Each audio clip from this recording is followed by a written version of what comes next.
Bienvenue à tous sur ce premier tuto sur la programmation orientée objet. Bien souvent, les nouveaux développeurs ne se frottent pas trop à ce paradigme de programmation qui consiste à utiliser les objets dans la programmation.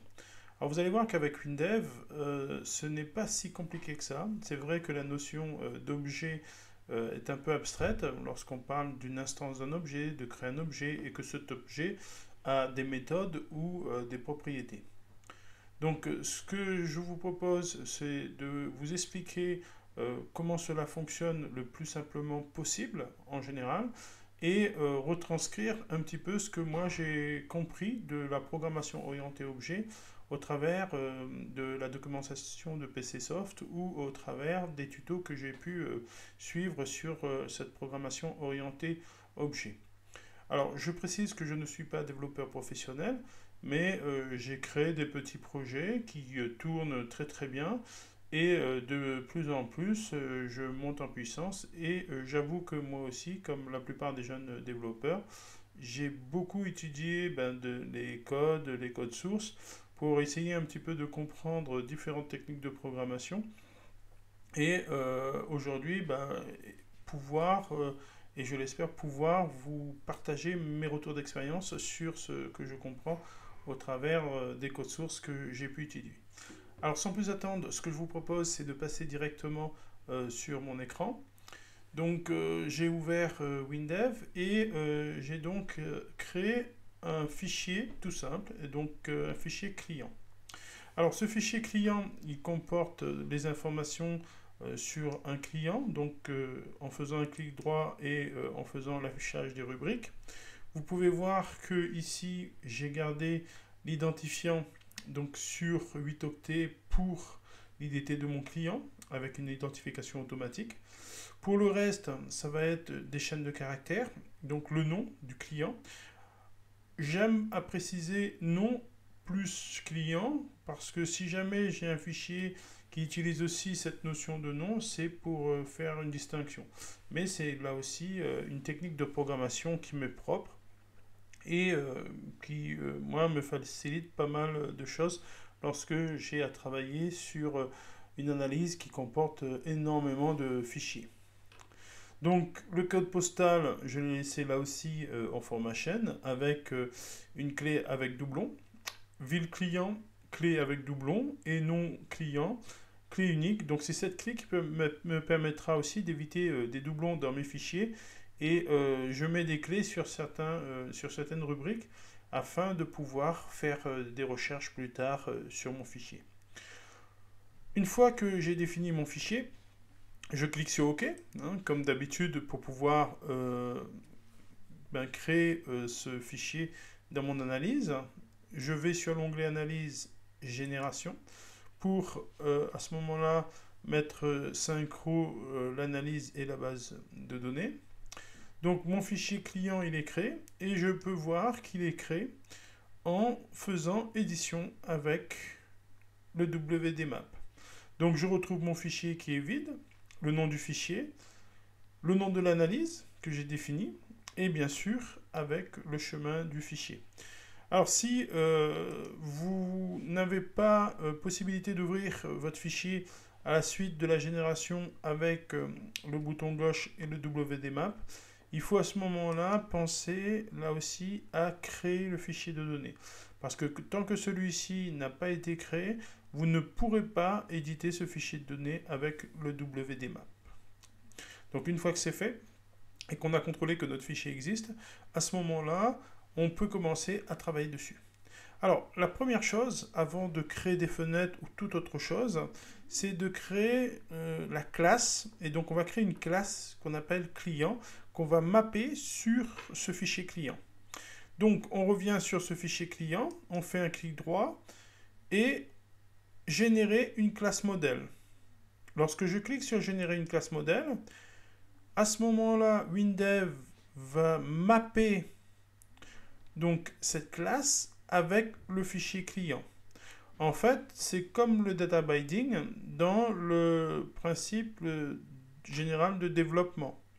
Et donc, lorsqu'on fera en data binding un écran vers fichier, Et ben, sous un mapping, on fera d'abord écran vers source ou vers mémoire, et ça nous permettra directement, lorsque les champs sont liés à des fichiers, d'enregistrer directement nos données.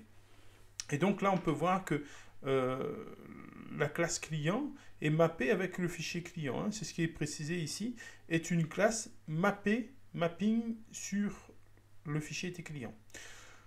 On retrouve les différents noms de rubriques avec leur typage.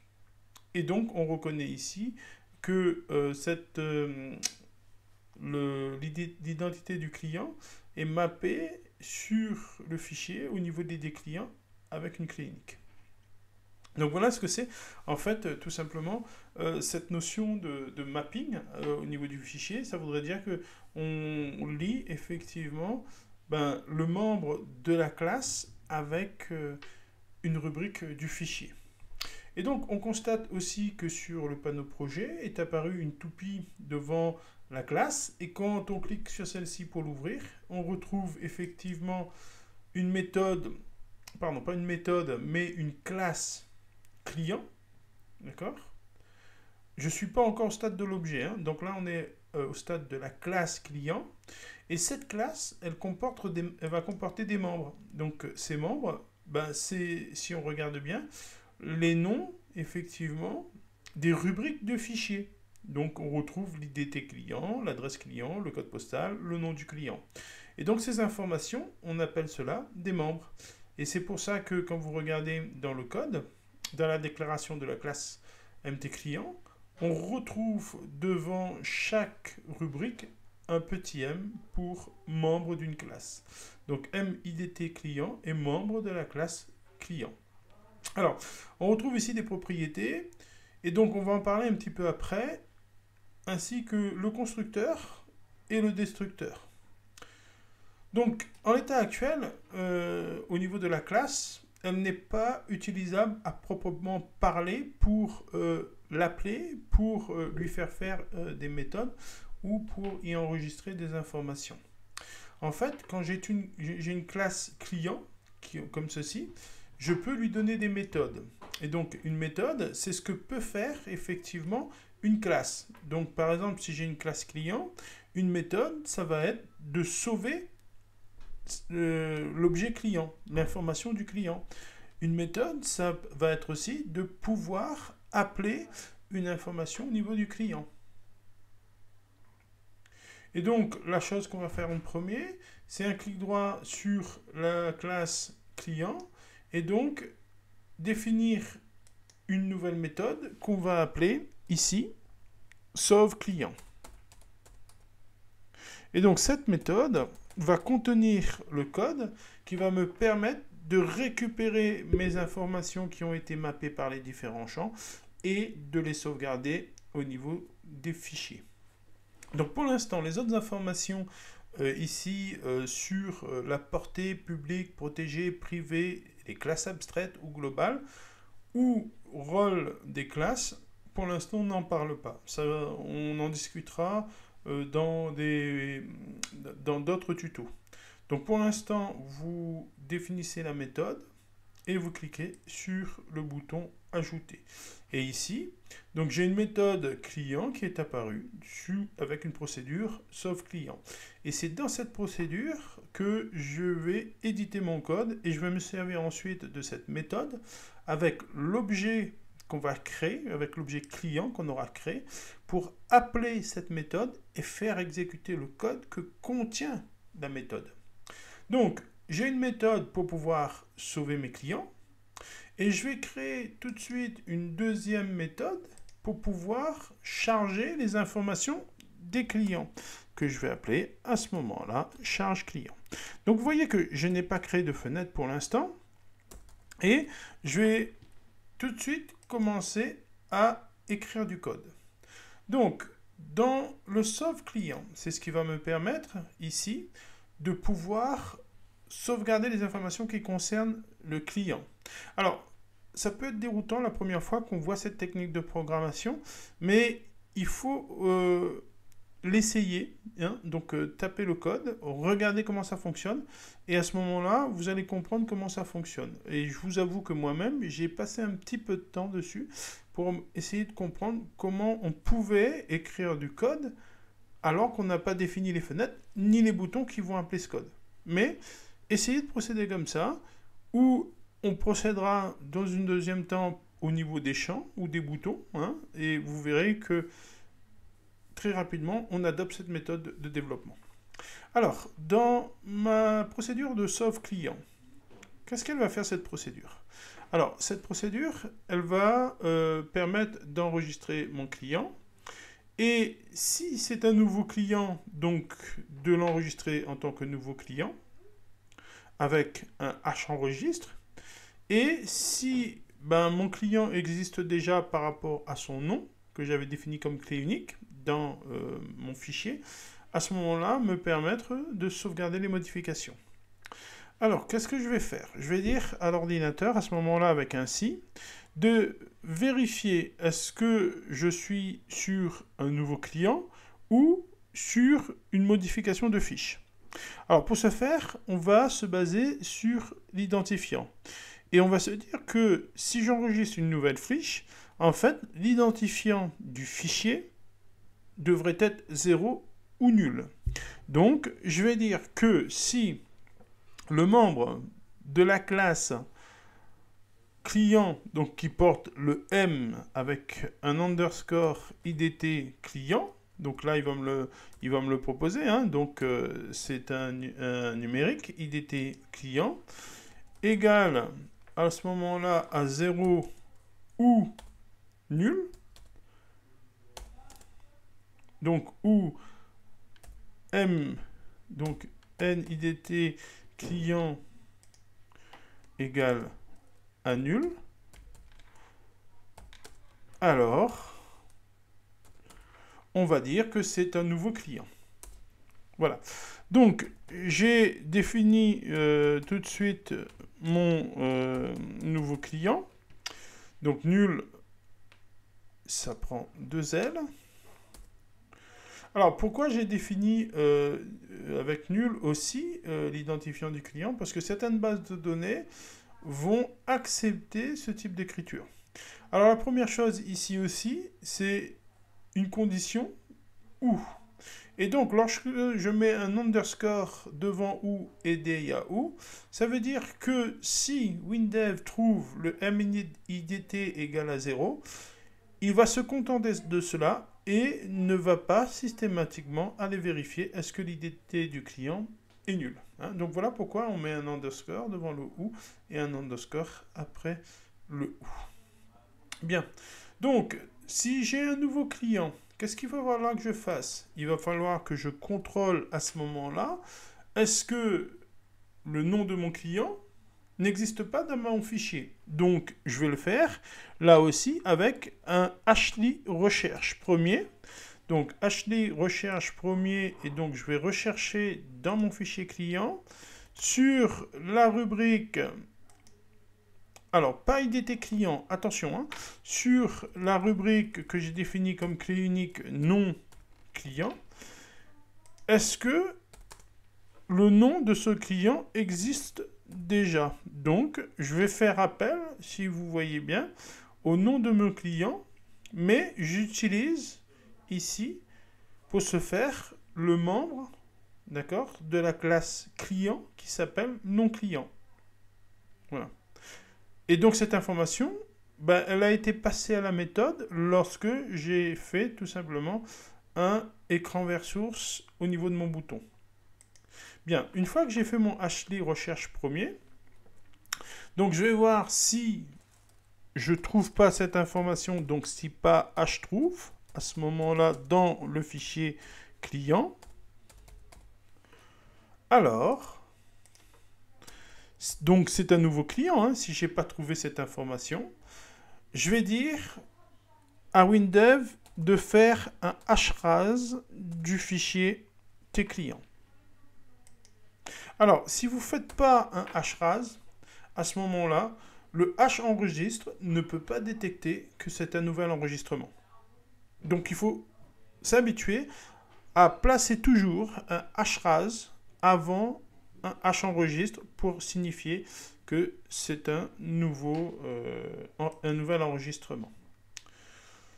Bien, alors, une fois que ça c'est fait, donc j'ai initialisé mon fichier, donc je peux enregistrer. Si mon IDT client est égal à 0, alors je fais une recherche sur le nom client.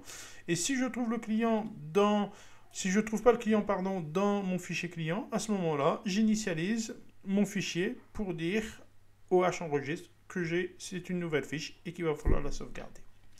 Bien, une fois que ça c'est fait, donc que j'ai fait le constat que c'était un nouveau client, donc je vais faire un mémoire vers fichier. Voilà. Alors il faut savoir qu'en programmation objet, on passe par différentes étapes pour transférer les informations de la fenêtre vers le fichier. Donc on va passer de la fenêtre vers la mémoire et de la mémoire ensuite vers le fichier. Donc voilà pourquoi on fait cet appel de mémoire vers fichier à ce stade. Alors pour le nom de la structure ou l'objet de classe, alors on va travailler avec la classe client qu'on va appeler au niveau du bouton enregistrer. Et donc ici, on peut se contenter de préciser l'objet. OK? Donc objet, et là, je rajoute le nom du client. Donc j'ai transféré les informations de mon client en mémoire vers le fichier client. Alors, une fois que ça c'est fait, l'enregistrement n'est pas fait. Et c'est là où je vais enregistrer avec mon H enregistre. Donc, je vais contrôler que mon opération de H enregistre s'est fait correctement. Donc, je vais dire que si H enregistre du fichier client a abouti, à ce moment-là, pardon, je me suis loupé, c'est client. Si H enregistre les informations, à ce moment-là, affiche-moi un message comme quoi les données ont été correctement enregistrées. Voilà, les données du client sont enregistrées. Ça peut être déroutant, hein, cette technique de programmation, de dire, on pense d'abord au fonctionnement du code, et après, on crée les fenêtres et on crée les champs. Donc voilà comment on pourrait faire. C'est une méthode pour pouvoir sauver le client. Avec un contrôle, bien sûr, sur le nom du client. Et vous avez vu, je n'ai pas, pour l'instant, créé de bouton. Je n'ai pas, pour l'instant, créé de fenêtre. J'ai juste défini mon code de sauvegarde. Bien, alors, le code étant détaché de la fenêtre, pour le sauve client, j'ai la possibilité d'écrire mon code pour charge client. À la différence de sauve client, pour charge client, je vais lui passer un paramètre. Donc ici, je vais passer pour le charge client le paramètre P non client. Alors, ça va me servir. Pourquoi je le définis comme ça? Parce que dans un deuxième temps, ce que je vais faire, c'est que je vais lier directement les champs dans la fenêtre que je vais créer. Je vais lier les champs avec une table. Et donc, avec un tab select, je vais récupérer le nom du client que je vais passer à la méthode charge client, cette procédure charge client, à cette méthode de classe. Et ça me permettra de retrouver effectivement le client à afficher. Donc, dans ma procédure charge client, donc je passe un paramètre. Et donc, ensuite, qu'est-ce que je fais? Là aussi, je vais faire un hli recherche premier pour rechercher le client dans le fichier. Donc, hli recherche premier. Donc, ici, dans le fichier client. Dans la rubrique non client, de rechercher par rapport aux paramètres du non client. Si j'ai un htrouve, donc si htrouve dans le dossier client, donc dans ce fichier client, effectivement, alors on peut afficher ce client. Et donc sur l'affichage du client, habituellement, vous faites fichier vers écran, mais là on a une étape intermédiaire et on va dire faire fichier vers mémoire. Et là pareil, de l'objet client qu'on aura créé provenant ici du fichier des clients. Voilà. Donc je suis presque prêt au niveau de l'affichage. Donc si je trouve mon client, je prends les données du fichier et je les place dans la mémoire.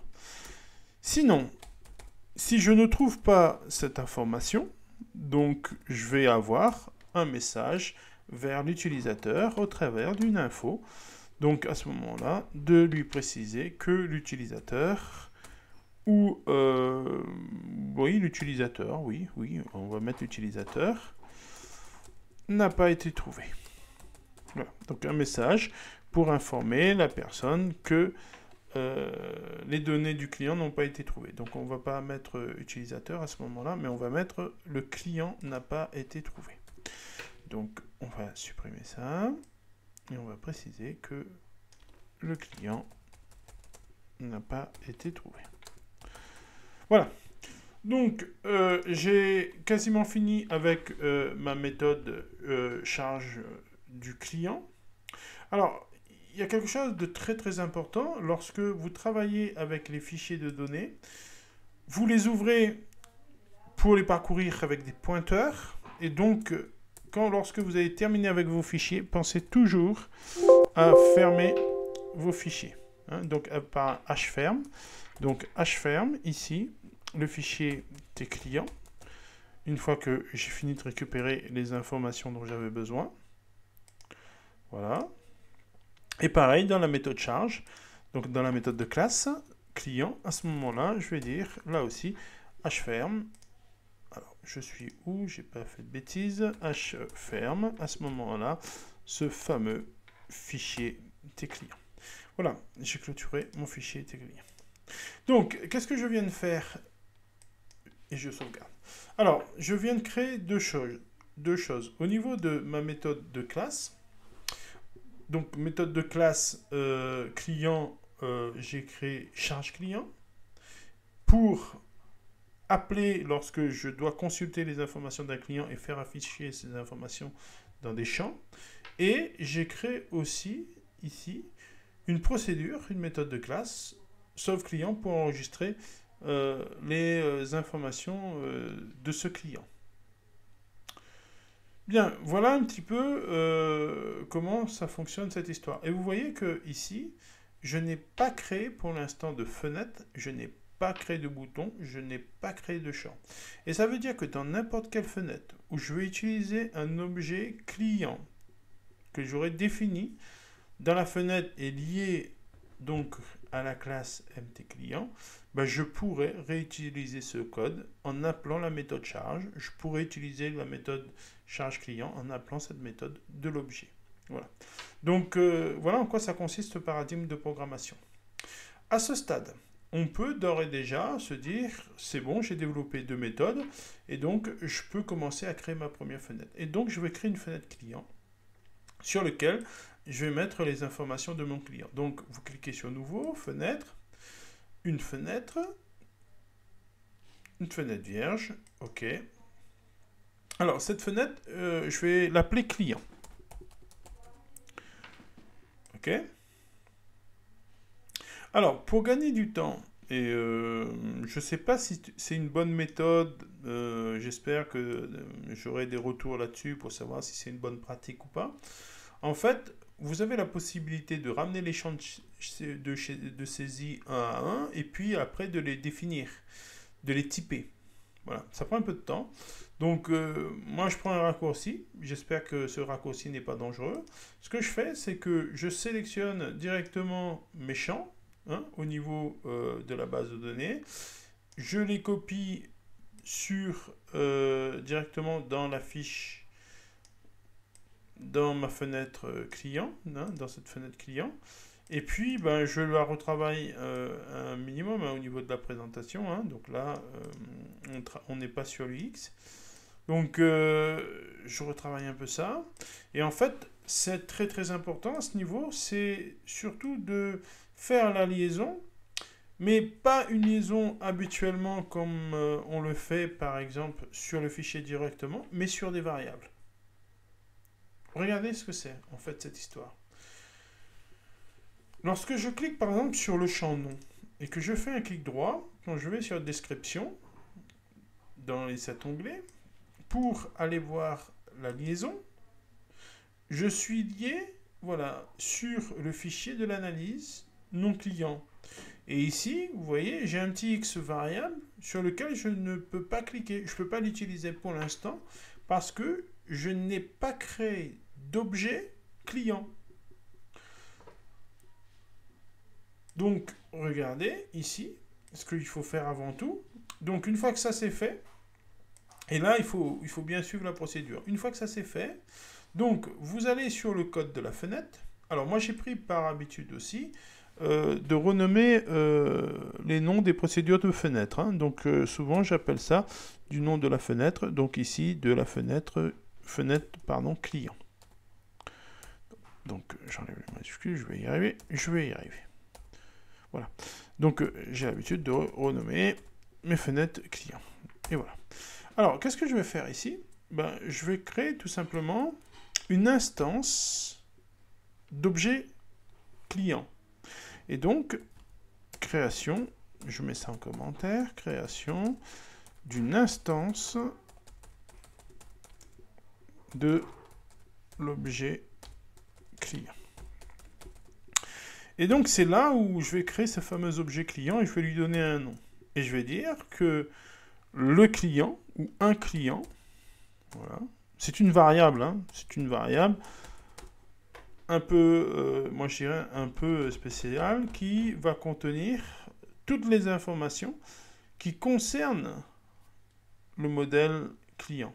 Donc c'est un objet, enfin. Et on reste terre à terre, c'est un objet. Donc un client est un empty client. Donc un client est un objet de la classe client. Voilà. Et une fois que c'est ça, j'ai fait ça. Donc lui me nomme GCL client pour global classe un client et donc est un objet de la classe client. Et là, l'objet est créé. Je peux utiliser ces méthodes et je peux travailler et lier donc les champs aux variables de la classe. Donc une fois que ça c'est fait, je reviens sur ma fenêtre et regardez cette fois-ci, quand je clique sur le champ nom, sur la description, la liaison, je peux avoir accès aux variables qui ont été définies pour l'objet client de la classe client. Et donc, ici, je vais lier le nom aux membres de la classe non client. Voilà. C'est ce qu'on appelle lier, faire un mapping à ce moment-là vers l'objet et le fichier. Donc je clique sur OK. Et donc je vais faire ça pour tous mes champs. Description. Ici. Donc liaison. Variable. Je vais rouvrir à nouveau. Et donc je vais le lier à l'IDT. Le champ prénom, vous vous en doutez. Là aussi, je vais les lier à la variable directement prénom. Et je fais ça pour tous mes champs. Adresse. Donc la description, je fais la liaison. Et donc, cette liaison, adresse, OK. Il me reste le code postal. Donc, description. Et ici, donc, variable, code postal et ville. Voilà. Donc, j'ai fait toutes mes liaisons. Hein. C'est très important. Hein. Ça, il faut vraiment, vraiment ne pas se louper à ce niveau-là. Parce que lorsque vous allez enregistrer des informations, sinon, elles ne vont pas apparaître dans votre fichier avec WDV. Voilà. Donc là, qu'est-ce que j'ai fait? Donc j'ai lié effectivement mes champs avec les membres de ma classe client. Mais avant tout, il faut créer, hein, n'oubliez surtout pas qu'il faut créer un objet. Hein. Donc un client est bien un objet de la classe client. Et vous la pouvez appeler Toto le client, vous pouvez l'appeler Jules, comme vous souhaitez. D'accord? Mais rappelez-vous par contre du nom de l'objet parce que on aura besoin de ce nom d'objet pour appeler ces méthodes. Surtout la méthode qu'on vient de définir, la méthode charge client qui permet de faire un affichage au niveau des champs et la méthode sauve client qui permet d'enregistrer les informations. Donc je reviens sur ma fenêtre client et donc je vais créer des boutons qui vont me permettre de créer un nouveau client et les boutons qui vont me permettre d'enregistrer et de modifier. Donc, vous allez voir. Et bien sûr, un bouton fermé ou un bouton annulé. Bon, on va mettre un bouton fermé. Voilà. J'ai mes 3 boutons. Et c'est là où je vais commencer à coder donc, au niveau des boutons. Donc, j'ai créé mon code au niveau des méthodes de la classe. Et maintenant, je vais faire l'appel de cette classe. Donc, sur le bouton valider, on va écrire le code. Donc, sur le bouton valider, à ce moment-là, lorsque je valide, donc je fais un écran vers source, parce que j'ai effectivement lié mes champs avec le fichier, tes clients, donc écran vers source. Et donc là, je vais appeler mon objet. Donc, j'appelle mon objet client et je souhaite utiliser la méthode sauve client. Voilà. Et donc, quand je fais ça, ben, j'envoie les informations de l'écran vers la source et j'appelle mon objet pour lui dire utilise la méthode sauve client et enregistre. On fait un essai. Donc, je sauvegarde les modifications. Je viens sur ma fenêtre client. Je lance un Go. Et on va voir si ça fonctionne. Donc, je complète ici avec mes informations. Comme ceci. Voilà, je complète pas tout, hein, je complète comme ceci. Je fais valider. Les données du client sont enregistrées. Voilà. Je ferme ma fenêtre. Je vais contrôler avec le WMTMap si les informations ont bien été enregistrées. Et là, vous voyez que ça a été sauvegardé. Voilà. Donc, qu'est-ce qui s'est passé à ce niveau? C'est que lorsque j'ai appelé mon bouton valider, il a fait passer les informations des champs qui ont été liés aux variables, donc dans ces variables, et ensuite j'ai appelé l'objet que j'avais défini client en utilisant la méthode sauve et le code qui était dans la méthode sauve. Et donc, qu'est-ce qui s'est passé ici aussi? Donc, le sauve client, ben, on a contrôlé est-ce que l'IDT était égal à 0. L'IDT étant égal à 0, ben, on a fait une recherche sur le fichier client, sur la rubrique client, est-ce que le nom de ce client existait. Si on ne l'a pas trouvé, on fait un hashras, très important, et ce hashras précise à HEnregistre qu'on est sur un nouvel enregistrement. Alors, très important, ne pas oublier de prendre les informations qui ont été passées à la mémoire par écran vers source au travers d'un mémoire vers fichier. Donc là, mémoire vers fichier, on récupère les informations des variables, on les dirige vers les fichiers. Donc c'est les informations de l'objet client contenu dans la variable qu'on transfère vers le fichier client. Il faut absolument avoir ça pour que ça puisse enregistrer. Et après, ben, on fait, comme on a l'habitude, un HEnregistre. Voilà, tout simplement. Voilà comment ça se passe au niveau de l'enregistrement lorsque on travaille avec la programmation orientée objet. Bien, ben on est pas mal. Hein.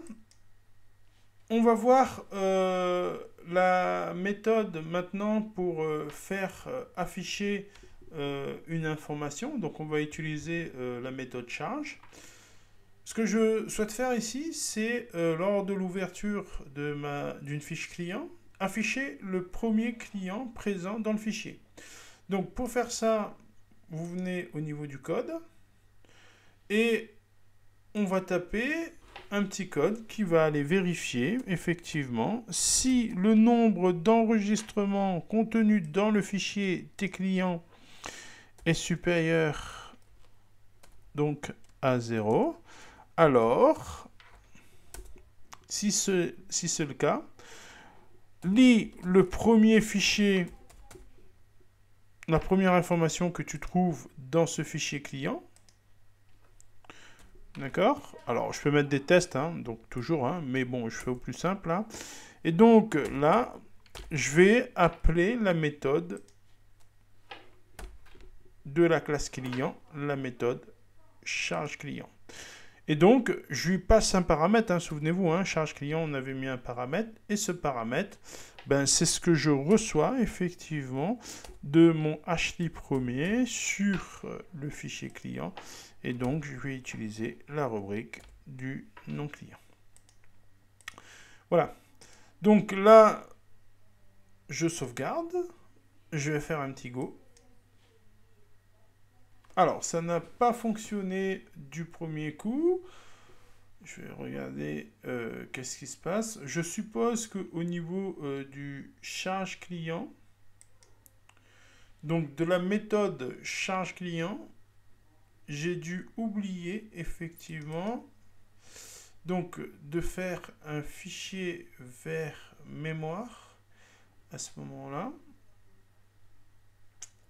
De l'objet client, fichier vers mémoire. OK. Et de faire, bien sûr, un source vers écran. Si je ne mets pas ça, je ne pourrai pas avoir d'affichage. Voilà. Qu'est-ce qui s'est passé? Il a pris les informations du fichier, il a transféré dans la mémoire. OK. Donc, l'objet, il a été consulté, toutes les variables de l'objet, il l'a placé en mémoire, ce qui venait du fichier client. Et ensuite, là, je dis, fais-moi un source vers écran. Comme on fait habituellement un fichier vers écran. Mais cette fois-ci, c'est source vers écran. Donc, vous voyez, il y a deux étapes. Hein. Il y a fichier vers mémoire. Et ensuite, on prend la mémoire, on va vers l'écran. Alors, on fait un essai ici. On va voir si ça fonctionne. Donc, je fais un go. Et cette fois-ci, mon information, elle est apparue. Voilà. Donc, ça reste là aussi quand même assez simple à faire. Donc, je vais voir si mon test de doublon fonctionne bien. Donc, si j'essaye d'enregistrer à nouveau, il me dit que les données de son client sont enregistrées, mais il n'a rien fait d'autre au niveau du DWD MEMA. Donc, je regarde, je vais quand même contrôler, hein, on ne sait jamais. Donc, alors, pas fermer la fenêtre, mais aller sur la base de données.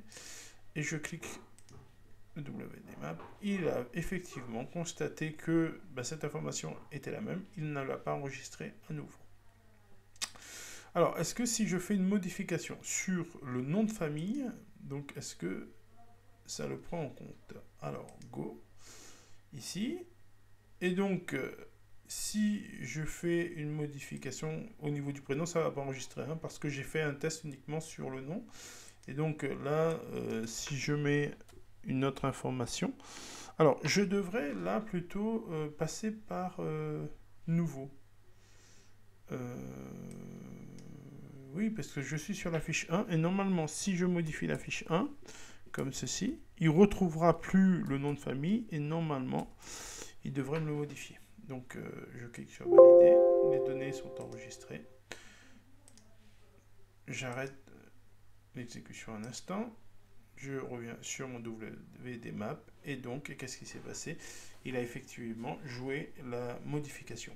Alors, c'est à peaufiner. Hein. Là, je code ça au plus simple pour que tous ceux qui débutent sur la PO, pour pas que vous soyez perdus.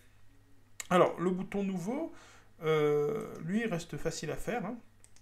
Donc, tout simplement, sur le bouton nouveau, ça va être d'effacer la fiche client. Et donc, à ce moment-là, sans trop se casser la tête, on fera un RAS, donc un remise à zéro des champs à ce moment-là, hein. Et puis, ben, lorsque on souhaitera enregistrer une nouvelle fiche, comme ceci.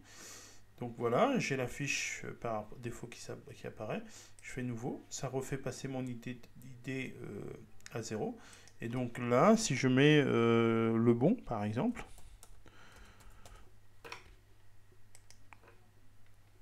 Willy, ben, il saura que c'est une nouvelle fiche, hein. Donc le H enregistre va voir grâce au hras que c'est un nouvel enregistrement et donc va le sauvegarder. Donc les données du client sont enregistrées, ok.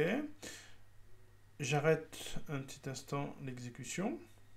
Je reviens sur ma base de données.